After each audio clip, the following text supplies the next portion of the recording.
दोस्तों, इंसानी तारीख के सबसे स्याह और तबाहकुन दौरों में से एक स्याह मौत या ब्लैक डेथ जो कि 1347 से 1351 तक यूरोप, एशिया और शुमाली अफ्रीका में फैली एक ऐसी वबा थी जिसने करोड़ों इंसानों की जिंदगियां निगल ली। ये ताउन की वबा सिर्फ एक बीमारी नहीं थी बल्कि एक ऐसा समाजी जलजला था जिसने मुआशरे की बुनियादों को हिला कर रख दिया। आज की वीडियो में हम इस होलनाक वाक़े की मुकम्मल कहानी, इसके असरात और दुनिया पर मुरतब होने वाले दोरस नताइज पर तफसील से बात करेंगे। दोस्तों, ब्लैक डेथ की शुरुआत गालबन वस्ती एशिया या चीन के इलाकों में से हुई थी, जहां से ये बीमारी तजारती शाहराहों खुसूसन रेशम के रास्ते से होती हुई यूरोप तक पहुंची। 1347 में जब मंगोल फौज ने क्रीमिया के शहर कीफा का मुहासरा किया तो इन्होंने ताउन से मरने वालों की लाशें शहर में फेंक दी, जबकि यहाँ से भागने वाले जेनेवा के ताजर अपने साथ बीमारी को बहरा रूम की बंदरगाहों तक ले गए, जबकि बहरी जहाज़ों पर सफ़र करने वाले चूहों के जिस्म पर मौजूद पिस्सुओं ने यह मर्ज फैलाया जो इंसानी खून चूस कर एक से दूसरे फर्द में मुंतकिल होता गया। महज चंद सालों में यह वबा फ्रांस, इटली, जर्मनी, इंग्लैंड हत्ता के मशरक़ वस्ता तक फैल गई। दोस्तों, ब्लैक डेथ ताउन की सबसे आम शक्ल बबूनिक ताउन थी, जिसमें मरीज के जिस्म के गदूद सूजकर खौफनाक गिल्टियों में बदल जाते थे जिन्हें बबूज कहा जाता है, जबकि तेज बुखार और जिस्म पर स्याह धब्बे और चंद दिनों में मौत वाक़ हो जाती थी।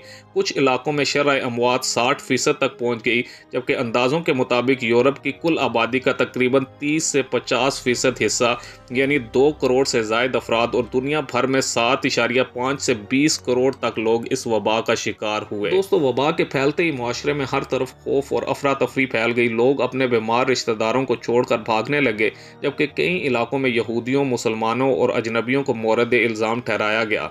जर्मनी और दीगर यूरोपीय ममालिक में यहूदियों के खिलाफ कत्लेआम हुआ, जिन पर झूठा इल्ज़ाम लगाया गया था कि इन्होंने कुओं में जहर मिला दिया है, जबकि मजहबी रहनुमाओं ने इसे खुदा का अजाब करार दिया, जबकि कट्टर मजहबी ग्रोह फ्लैजेलेंट्स ने अपने जिस्म पर कोड़े बरसा कर अपने गुनाहों की तलाफी की कोशिश की। दोस्तों, 14वीं सदी के डॉक्टरों को ताउन की हकीकी वजह का इल्म न था। वो म्यासम थ्योरी पर यकीन रखते थे, यानी बीमारी गंदी हवा से फैलती है। इलाज के नाम पर मरीजों का खून निकाला जाता था, जबकि जहरीली जड़ी बूटियां पिलाई जाती थी, या फिर ताउन के डॉक्टर मखसूस चेहरे पर लंबी चोंच नुमा मास्क पहनकर आते थे जिसमें खुशबूदार पौधे भरे होते थे।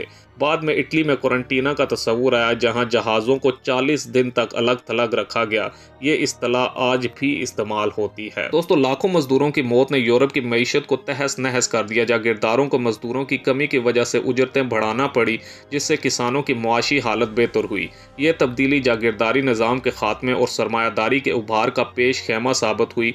फ़नून में डांस मैकबर जैसी तख्लीकात सामने आई जो मौत की मसावात को जाहिर करती थी। दोस्तों, अगरचा 1351 तक वबा का जोर कम हो गया था, लेकिन ये मर्ज अगली कई सदियों में बार बार लौटा, जैसे 1665 में लंदन की अजीम ताउन की वबा। ताहम ब्लैक डेथ ने यूरोप को हमेशा के लिए बदल दिया। मजहब पर अकीदा कमज़ोर हुआ, साइंस और तिब में दिलचस्पी बढ़ी और अवामी सेहत के नए निज़ाम तश्कील पाए। ये वबा इंसानी तारीख का एक ऐसा मोड़ है जिसने साबित किया कि कुदरत के सामने इंसान की तरक्की कितनी बेबस हो सकती है। दोस्तों, ब्लैक डेथ सिर्फ एक बीमारी नहीं थी बल्कि एक ऐसा अलमिया था जिसने इंसानी अहद के समाजी, मुआशी और सकाफती साख को नए सिरे से तश्कील दिया। आज भी जब हम कोरोना जैसी वबाई अमराज का सामना करते हैं तो तारीख से सबक ले सकते हैं कि खौफ और तासुब के बजाय इल्म और यकजहती ही किसी भी बहरान का असल हल है। अगर आपको वीडियो पसंद आई हो तो वीडियो को लाइक करें, चैनल को सब्सक्राइब करें, अपने दोस्तों के साथ शेयर करें और तारीख की ऐसी और दास्तानें सुनने के लिए हमारे चैनल के साथ जुड़े रहें।